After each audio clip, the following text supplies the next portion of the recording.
ನಮಸ್ಕಾರ, Bidar news round ಅಪ್ಗೆ ಸ್ವಾಗತ. ನಾನು ಹನುಮಂತ್ ದೇಶ್ಮುಖ್. ಬನ್ನಿ ಕ್ವಿಕ್ ಆಗಿ ನೋಡೋಣ ಬೀದರ್ ಜಿಲ್ಲೆ ಮತ್ತು ಜಿಲ್ಲೆಗೆ ಸಂಬಂಧಪಟ್ಟಂತ ಇಂದಿನ ಪ್ರಮುಖ ಸುದ್ದಿಗಳನ್ನ. ಬೀದರ್ನ ಗೋರ್ನಳ್ಳಿ ಸಮೀಪದ ಶರಣಬಸವೇಶ್ವರ ವಿಜ್ಞಾನ ವಾಣಿಜ್ಯ ಮತ್ತು ಕಲಾ ಕಾಲೇಜಿನಲ್ಲಿ ಡಿಸೆಂಬರ್ 21 ಮತ್ತು 28ರಂದು ಪೂಜ್ಯ ದೊಡ್ಡಪ್ಪ ಅಪ್ಪ ವಿದ್ಯಾರ್ಥಿ ವೇತನ ಪ್ರವೇಶ ಪರೀಕ್ಷೆ ನಡೆಯಲಿದೆ. ಒಟ್ಟು 50 ಲಕ್ಷ ರೂಪಾಯಿ ಮೌಲ್ಯದ ಈ ವಿದ್ಯಾರ್ಥಿ ವೇತನಕ್ಕೆ ಪ್ರಸ್ತುತ 10ನೇ ತರಗತಿಯಲ್ಲಿ ವ್ಯಾಸಂಗ ಮಾಡುತ್ತಿರುವ CBSE, ICSE ಮತ್ತು ಸ್ಟೇಟ್ ಸಿಲೆಬಸ್ನ ಎಲ್ಲ ವಿದ್ಯಾರ್ಥಿಗಳು ಅರ್ಹರಾಗಿರ್ತಾರೆ. ಪರೀಕ್ಷೆಯು ಬೆಳಗ್ಗೆ 10 ಗಂಟೆಯಿಂದ ಸಂಜೆ 5 ಗಂಟೆವರೆಗೆ ಒಟ್ಟು 3 ಅವಧಿಗಳಲ್ಲಿ ನಡೆಯಲಿದೆ ಅಂತ ಸಂಸ್ಥೆ ಕಾರ್ಯದರ್ಶಿ ಬಸವರಾಜ ದೇಶ್ಮುಖ್ ತಿಳಿಸಿದ್ದಾರೆ. ಪರೀಕ್ಷೆಯಲ್ಲಿ ಪ್ರತಿಭೆ ತೋರುವ 165 ವಿದ್ಯಾರ್ಥಿಗಳಿಗೆ ವಿವಿಧ ಹಂತಗಳಲ್ಲಿ ಶುಲ್ಕ ವಿನಾಯಿತಿ ನೀಡಲಾಗುವುದು ಅಂತ ತಿಳಿಸಲಾಗಿದೆ. ಸಂಘಟನೆಯಲ್ಲಿ ಶಕ್ತಿ ಇದೆ, ಸಮಾಜದ ಸೇವೆಗಾಗಿ ಸಂಘಟನೆ ಉತ್ತಮ ವೇದಿಕೆಯಾಗಿದೆ ಅಂತ ಚಿಕ್ಕನಾಗಾಂವ್ ಬಂಜಾರ ತಾಂಡದ ಸಂತ ಲೋಕೇಶ್ ಮಹಾರಾಜ್ ಅಭಿಪ್ರಾಯವನ್ನ ಪಟ್ಟರು. ಭಾಲ್ಕಿ ಪಟ್ಟಣದಲ್ಲಿ ನಡೆದಂತ ಕರ್ನಾಟಕ ಪ್ರದೇಶ ಬಂಜಾರ ಸೇವಾ ಸಂಘ ಉದ್ಘಾಟನಾ ಸಮಾರಂಭ ಹಾಗೂ ನೂತನ ಪದಾಧಿಕಾರಿಗಳ ಆಯ್ಕೆ ಕಾರ್ಯಕ್ರಮದ ಸಾನ್ನಿಧ್ಯವನ್ನು ವಹಿಸಿ ಅವರು ಮಾತನಾಡಿದರು. ಸಮಾಜಕ್ಕಾಗಿ ದುಡಿಯುವುದು ಪ್ರತಿಯೊಬ್ಬ ನಾಗರಿಕನ ಕರ್ತವ್ಯವಾಗಿದೆ. ನಮ್ಮ ವೈಯಕ್ತಿಕ ಕಾರ್ಯಕ್ರಮಗಳಂತೆ ಸಮಾಜಕ್ಕಾಗಿ ಯಾರು ದುಡಿತಾರೋ ಅವರ ಬದುಕು ಸಾರ್ಥಕ ಬದುಕಾಗಿರುತ್ತದೆ. ಮನುಷ್ಯ ಜೀವನ ಇನ್ನೊಬ್ಬರ ಒಳಿತಿಗಾಗಿ ಬಂದಿರುತ್ತೆ. ಹೀಗಾಗಿ मनुष्य जन्मದ सार्थकतेಗೆ समाज सेवे ಮಾಡಬೇಕು ಅಂತ ಹೇಳಿದ್ರು. नवीन पदाधिकारी के वास्ते जो आज ये सभे आयोजन करविलेचा हे मंच पर बैठे हुए आपण लोकेश महाराजरा चॅनल नमन करतो हुए संत शिवलाल महाराजरा अनिमेज चॅनल नमन करतो हुए आयन हृदय करतो हुए आणि या मंच पर बैठे हुए ऐसे उपस्थित गण्य आणि समाजरा ಕೂಡಲ ಸಂಗಮದಲ್ಲಿ ನಡೆಯಲಿರುವ 39ನೇ ಶರಣ ಮೇಳದ ನಿಮಿತ್ತ ಬಸವ ಕಲ್ಯಾಣ ನಗರದ ಬಸವ ಮಹಾಮನೆಯ ಪರಿಸರದಲ್ಲಿ ಪೋಸ್ಟರ್ ಬಿಡುಗಡೆ ಮಾಡಲಾಯಿತು. ಕೂಡಲ ಸಂಗಮದ ಬಸವ ಧರ್ಮ ಪೀಠದ ಪೀಠಾಧ್ಯಕ್ಷೆ ಮಾತೆ ಜಗದ್ಗುರು ಗಂಗಾ ಮಾತಾಜಿಯವರ ಮಾತಾಜಿ ಪೋಸ್ಟರ್ ಬಿಡುಗಡೆ ಮಾಡಿ ಮಾತನಾಡಿದರು. ಜನವರಿ 12, 13, 14ರಂದು ಕೂಡಲ ಸಂಗಮದಲ್ಲಿ 39ನೇ ಶರಣ ಮೇಳ ನಡೆಯಲಿದ್ದು ಬಸವಾದಿ ಶರಣರ ತತ್ವ ಸಿದ್ಧಾಂತಗಳ ಪ್ರಚಾರ ಹಾಗೂ ಪ್ರಸಾರದ ಉದ್ದೇಶದಿಂದ ಶರಣ ಮೇಳ ಆಯೋಜಿಸಲಾಗಿದೆ. ಹಾಗಾಗಿ ಬಸವ ಭಕ್ತರು ಹೆಚ್ಚಿನ ಸಂಖ್ಯೆಯಲ್ಲಿ ಪಾಲ್ಗೊಳ್ಳಬೇಕು ಅಂತ ವಿನಂತಿಯನ್ನು ಮಾಡಿದ್ರು. ಇನ್ನು ಇದೇ ಸಂದರ್ಭದಲ್ಲಿ ರಾಷ್ಟ್ರೀಯ ಬಸವ ದಳದ ಹುಣಸೂರು ತಾಲೂಕು ಅಧ್ಯಕ್ಷರಾಗಿ ಬಸವಾಭಿಮಾನಿ ದತ್ತಾತ್ರೇಯ ರಾಘು ಅವರನ್ನು ನೇಮಿಸಿ ಸನ್ಮಾನಿಸಿ ಗೌರವಿಸಲಾಯಿತು. ಶ್ರೀ ಗುರು ಬಸವಲಿಂಗಾಯ ನಮಃ. ಬಸವಾಯಂಬ ಮೂರಕ್ಷರ ಹೃದಯ ಕಮಲದಲ್ಲಿ ನೆಲೆಗೊಂಡರೆ ಅಭೇದ್ಯ ವೇದ್ಯವಾಯಿತು, ಅಸಾಧ್ಯ ಸಾಧ್ಯವಾಯಿತು. ಇಂತು ಲೋಕಲೌಕಿಕ.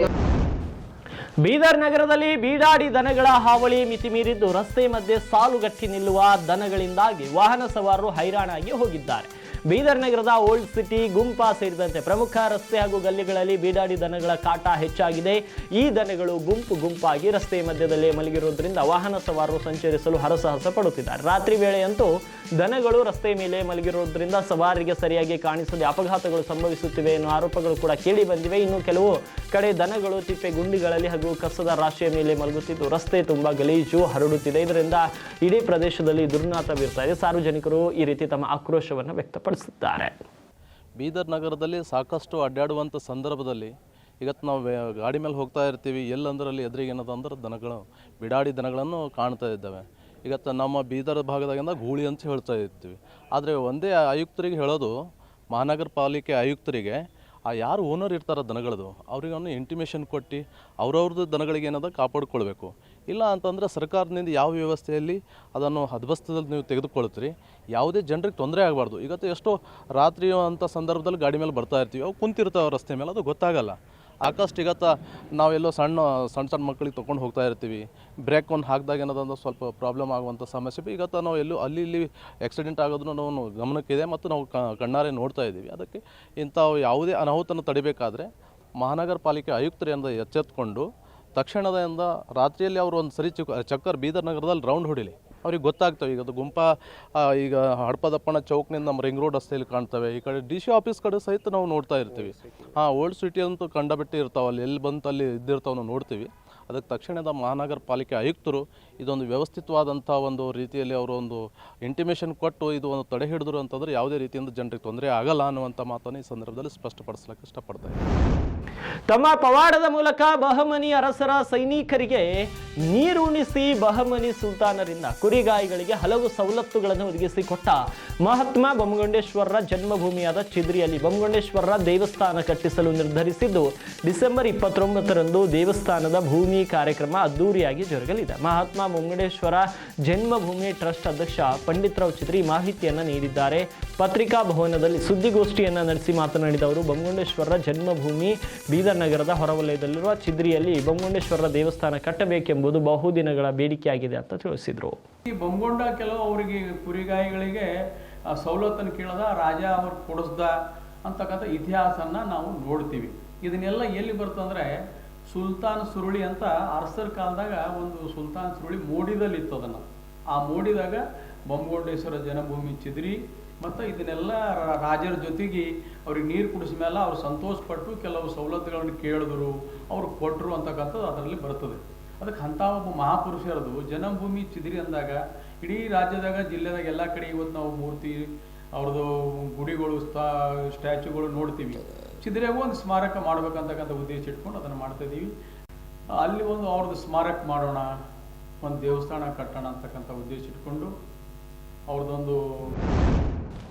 ಬೀದರ್ ಜಿಲ್ಲೆಯ ಪ್ರತಿಷ್ಠಿತ ನಾರಜ ಸಹಕಾರಿ ಸಕ್ಕರೆ ಕಾರ್ಖಾನೆಗೆ NCDCಯಿಂದ 550 ಕೋಟಿ ರೂಪಾಯಿ ಆರ್ಥಿಕ ನೆರವು ಕೊಡಿಸಲು ರಾಜ್ಯ ಸರ್ಕಾರ ನೆರವಾಗಬೇಕು ಅಂತ ಕಾರ್ಖಾನೆಯ ಅಧ್ಯಕ್ಷ ಸೂರ್ಯಕಾಂತ್ ನಾಗಮಾರ್ಪಳ್ಳಿ ಮನವಿಯನ್ನು ಮಾಡಿದ್ದಾರೆ. ಬೆಂಗಳೂರಿನಲ್ಲಿ ಬುಧವಾರ ಕಬ್ಬು ಅಭಿವೃದ್ಧಿ ಆಯುಕ್ತ ಗೋವಿಂದ್ ರೆಡ್ಡಿ ಅವರಿಗೆ ಈ ಕುರಿತು ಮನವಿ ಪತ್ರ ಸಲ್ಲಿಸಿರುವಂಥ ಸೂರ್ಯಕಾಂತ್ ನಾಗಮಾರ್ಪಳ್ಳಿ ಅವರು, ರಾಜ್ಯ ಸರ್ಕಾರ ಈಗಾಗಲೇ ಆರ್ಥಿಕ ಸಮಸ್ಯೆಯಲ್ಲಿ ಇರುವ ಬೀದರ್ ಸಹಕಾರಿ ಸಕ್ಕರೆ ಕಾರ್ಖಾನೆ, ವಿಜಯಪುರದ ನಂದಿ ಸಹಕಾರಿ ಸಕ್ಕರೆ ಕಾರ್ಖಾನೆ, ಭೀಮಶಂಕರ್ ಸಹಕಾರಿ ಸಕ್ಕರೆ ಕಾರ್ಖಾನೆ, ಬೈಲ್ಹೊಂಗಲ ಮಲಪ್ರಭಾ ಸಹಕಾರಿ ಸಕ್ಕರೆ ಕಾರ್ಖಾನೆ ಹಾಗೂ ಬೆಳಗಾವಿಯ ಸಂಗಮ್ ಸಹಕಾರಿ ಸಕ್ಕರೆ ಕಾರ್ಖಾನೆಗಳಿಗೆ NCDCಯಿಂದ ಸಾಲ ಕೊಡಿಸಲು ಪ್ರಸ್ತಾವ ಸಲ್ಲಿಸಿದೆ. ಈ ಪಟ್ಟಿಯಲ್ಲಿ ನಾರಜ ಸಹಕಾರಿ ಸಕ್ಕರೆ ಕಾರ್ಖಾನೆ ಹೆಸರನ್ನು ಸೇರಿಸಬೇಕು ಅಂತ ಬೇಡಿಕೆಯನ್ನು ಮಂಡಿಸಿದರು.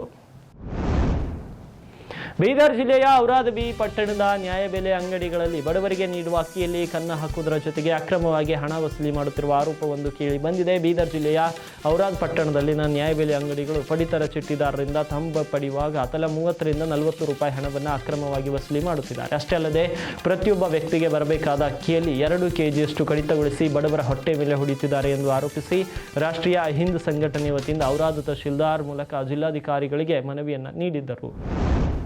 ಬೀದರ್ ಜಿಲ್ಲೆಯ ಕಬ್ಬು ಬೆಳೆಗಾರರು ಕಬ್ಬಿನ ಬಿಲ್ ಹಣಕ್ಕಾಗಿ ಸಂಕಷ್ಟಕ್ಕೆ ಒಳಗಾಗಿದ್ದಾರೆ. ಕಬ್ಬು ನುರಿಸಿ 1 ತಿಂಗಳು ಕಳೆದರೂ ಕೂಡ ಹಲವು ಸಕ್ಕರೆ ಕಾರ್ಖಾನೆಗಳು ಬಿಲ್ ಪಾವತಿಸದೆ ರೈತರನ್ನು ಸತಾಯಿಸುತ್ತಿವೆ. ಬೀದರ್ ಜಿಲ್ಲೆಯ NSSK, MGSSK, Bhavani sugars, Bidar Kisan ಹಾಗೂ ಗೌರಿ ಶುಗರ್ಸ್ ಕಾರ್ಖಾನೆಗಳು ಕಬ್ಬು ನುರಿಸಿ ತಿಂಗಳು ಕಳೆದರೂ ಕೂಡ ರೈತರಿಗೆ ಬಿಲ್ ಹಣ ಪಾವತಿಸಿಲ್ಲ. ಈ ಸಂಬಂಧ ಜಿಲ್ಲಾಧಿಕಾರಿಗಳು 5 ಕಾರ್ಖಾನೆಗಳಿಗೆ ನೋಟಿಸ್ ನೀಡಿದರೂ ಕೂಡ, ಆದರೆ ನೋಟಿಸ್ ನೀಡಿ 11 ದಿನ ಕಳೆದರೂ ಕೂಡ ಕಾರ್ಖಾನೆಗಳಿಂದ ಯಾವುದೇ ಸ್ಪಂದನೆ ಇಲ್ಲ. ವಾರದೊಳಗೆ ಕಬ್ಬು ಬಿಲ್ಲು ಪಾವತಿಯಾಗದಿದ್ದರೆ ಉಗ್ರ ಹೋರಾಟದ ಎಚ್ಚರಿಕೆಯನ್ನು ನೀಡಿದ್ದಾರೆ ರೈತರು.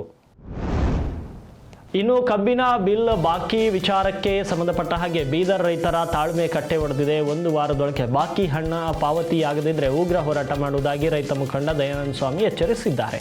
ಹಣ ಬರದಿದ್ದರೆ ಇದಕ್ಕೆ ಜಿಲ್ಲಾಧಿಕಾರಿಗಳೇ ನೇರ ಹೊಣೆ ಎಂದು ಆಕ್ರೋಶ ಹೊರಹಾಕಿರುವಂಥ ರೈತ ಸಂಘಟನೆಗಳು ಈಗ ಜಿಲ್ಲಾಡಳಿತಕ್ಕೆ 7 ದಿನಗಳ ಅಂತಿಮ ಗಡುವನ್ನು ನೀಡಿವೆ. ನಮ್ಮ ಬೀದರ್ ಜಿಲ್ಲೆಯಲ್ಲಿ 1 ತಿಂಗಳಿಂದ 5 ಸಕ್ಕರೆ ಕಾರ್ಖಾನೆಗಳು ಪ್ರಾರಂಭವಾಗಿ ಸುಮಾರು ಇಲ್ಲಿವರೆಗೆ ಒಂದು 5 lakh ton metric ton crush ಮಾಡಿದೆ. ಆದರೆ ಒಂದು ಸುಮಾರು 40 ದಿವಸ ಮೇಲೈತೆ ಎಲ್ಲ ಫ್ಯಾಕ್ಟ್ರಿಗಳು ಚಾಲೂ ಆಗಿ, ಆದರೆ ಇಲ್ಲಿವರೆಗೆ ಒಂದು ನಯಾ ಪೈಸೆ ಆ ಫ್ಯಾಕ್ಟ್ರಿಗಳು ಹಾಕಿಲ್ಲ. ಇದನ್ನು ನಾವು ಮೊನ್ನೆ ಜಿಲ್ಲಾಧಿಕಾರಿಗಳಿಗೆ ಮಾತಾಡಿದಾಗ ಆಯಿತು ನಾನು ಇದಕ್ಕೆ ಅವ್ರಿಗೆ ನೋಟಿಸ್ ಇಶ್ಯೂ ಮಾಡ್ತೀನಿ ಅಂತ ಹೇಳಿದರು. ಈಗ 15ನೇ ತಾರೀಕಿಗೆ ಡಿಸೆಂಬರ್ 15ನೇ ತಾರೀಕಿಗೆ ಅವರಿಗೆ ಎಲ್ಲ factory sugar factory notice issue ಮಾಡ್ಯಾರಂತ. ಆದರೆ ಇಲ್ಲಿ ಇವತ್ತಿಗೆ 11 ದಿವಸ ಆಯಿತು, ಅದು ಇನ್ನೂ ಯಾರೂ ರಿಪ್ಲೈನೇ ಕೊಟ್ಟಿಲ್ಲ. ಅದಕ್ಕೆ ಫುಡ್ ಡಿಲಿವರಿಗೆ ಮಾತಾಡಿದ್ರೆ ಅವ್ರು ಏನಂತಾರೆ, ಸರ್ ಅವರು ನೋಟಿಸ್ ಇಶ್ಯೂ ಮಾಡಿರಿ, ಆದರೆ ದುಡ್ಡು ಎಷ್ಟು ಹಾಕಬೇಕು ಅಂತ ನಮ್ಗೆ ಗುರ್ತಾಗಿಲ್ಲ, ಅದಕ್ಕೆ ನಾವು ಡಿಲೇ ಮಾಡ್ತಾ ಇದ್ದೀವಿ ಅಂತ. ನೋಡಿರಿ ಇದು ಎಷ್ಟು ಫ್ಯಾಕ್ಟ್ರಿದವ್ರು ಹೇಳ್ತಾರೆ, ಇದು ನಾಚಿಕೆ ಬರೋ ವಿಷಯ. ನಾವು ಅಹೋರಾತ್ರಿ ಧರಣಿ ಕೂತಾಗ ಸ್ವತಃ ಅವರು ಒಪ್ಕೊಂಡಾಗ 2950 ರೂಪಾಯಿ ಅಂದರೆ 2900 ರೂಪಾಯಿ 900 ನಾವು ಕೊಡ್ತೀವಿ, 50 ಸರ್ಕಾರ ಕೊಡ್ತಾ ಅಂತ ಅವ್ರು ಒಪ್ಕೊಂಡಿದ್ದ ನಂತರ ನಾವು ಕೈ ಬಿಟ್ಟಿದ್ದು. ಇದು ಇಡೀ ರಾಜ್ಯಕ್ಕೆ ಗುರ್ತದೆ, ಜಿಲ್ಲಾಕಲ್ಲ ರಾಜ್ಯಕ್ಕೆ ಗುರ್ತದೆ. ಮತ್ತು ಇವತ್ತು ಅವರು ನಮ್ಗೆ ಎಷ್ಟು ಹಾಕಬೇಕು ಅಂತ ಹೇಳಿಲ್ಲ ಅಂತೇಳಿ ನಾವು ವೇಟ್ ಮಾಡತ್ತೀವಿ ಅಂದ್ರೆ ಇದು ಯಾವ ಮಟ್ಟಿಗೆ ಏನಂತ ತಿಳಿಬೇಕು ರೈತರು. ಪರ್ಪಸ್ಲಿ ಅವ್ರು ಸುಮ್ಮ ಟೈಮ್ ಬಿಂಗ್ ಅಂದ್ರೆ ದಿನಗಳು ಮುಂದಕ್ಕೆ ಹಾಕೋ ಕಡೆಯಿಂದ ಮಾಡ್ತಾರೆ ಅಂತ ನಮ್ಗೆ ಅನಿಸ್ಲತ್ತದ. ಇದಕ್ಕೇನಪ್ಪ ಜಿಲ್ಲಾಧಿಕಾರಿನೇ ಹೊಣೆ. ಈಗ ಎಲ್ಲ ಟೈಮ್ ಪಾಸ್ ಮಾಡ್ತಾರೆ. ಇಲ್ಲಂತೂ ಯಾವ ರಾಜಶಕ್ತಿಗಳು ಜನಪ್ರತಿನಿಧಿಗಳು ಯಾಕೋ ಇಚ್ಛಾಶಕ್ತಿ ತೋರಿಸ್ತಾ ಇಲ್ಲ, ಯಾರು ಮುಂದೆ ಬರ್ತಾ ಇಲ್ಲ, ಯಾರು ಕೇಳ್ತಾನೂ ಇಲ್ಲ ಇದ್ರು. ಆಮೇಲೆ ಜಿಲ್ಲಾ ಪೊಲೀಸ್ ವರಿಷ್ಠ ಎಲ್ಲರೂ ಇದ್ರು ಇಲ್ಲಿ, ಜಿಲ್ಲಾದು ಎಲ್ಲರೂ ಇದ್ರು. ಅವ್ರು ಹೇಳಿದಂದ್ರೆ ಕೈ ಬಿಟ್ಟಿದ್ದದ. ಮತ್ತು ಸ್ವೀಟ್ ತಿನ್ಸರ ಅವರು ಕೈ ಬಿಟ್ಟಿದ್ದಕ್ಕೆ ಮತ್ತೆ ಕೇಳ್ತಾರೆ ಅಂದ್ಮ್ಯಾಗ ಇದು ಏನದ, ಇದಕ್ಕೆ ಎಲ್ಲಿವರೆಗೆ ಬಂದದ, ಇದು ರೈತರ ಬಗ್ಗೆ ಯಾರು ಕೇಳೋರೇ ಇಲ್ಲ ಅಂತ ಅನ್ಸ್ಲತ್ತದ. ಅದು ಈಗ ನಾವೇನು ಹೇಳ್ತೀವಿ, ಒಂದು 2ನೇ ತಾರೀಕು ತನಕ ಒಂದು 5-6 ದಿವಸ ನಾವು ಅವ್ರಿಗೆ ಗಡುವು ಕೊಡ್ತೀವಿ. ಒಂದು ವೇಳೆ 2ನೇ ತಾರೀಕು ಒಳಗಾಗಿ ದುಡ್ಡು ಹಾಕಲಿಲ್ಲ ಅಂದ್ರೆ ನಾವು 2ನೇ ತಾರೀಕಿಗೆ ಮೀಟಿಂಗ್ ಕರೆದು ಒಂದು ಡೇಟ್ ಫಿಕ್ಸ್ ಮಾಡಿ ರೋಡಿಗೆ ಇಳಿದು ಜಿಲ್ಲಾಧಿಕಾರಿ. ಇವಾಗಿದ್ದು ಬೀದರ್ ಜಿಲ್ಲೆ ಮತ್ತು ಜಿಲ್ಲೆಗೆ ಸಂಬಂಧಪಟ್ಟಂಥ ಇಂದಿನ ಪ್ರಮುಖ ಸುದ್ದಿಗಳು. ಮತ್ತೆ ಭೇಟಿಯಾಗ್ತೀನಿ ಮತ್ತೊಂದು ನ್ಯೂಸ್ ಬುಲೆಟಿನ್ನಲ್ಲಿ.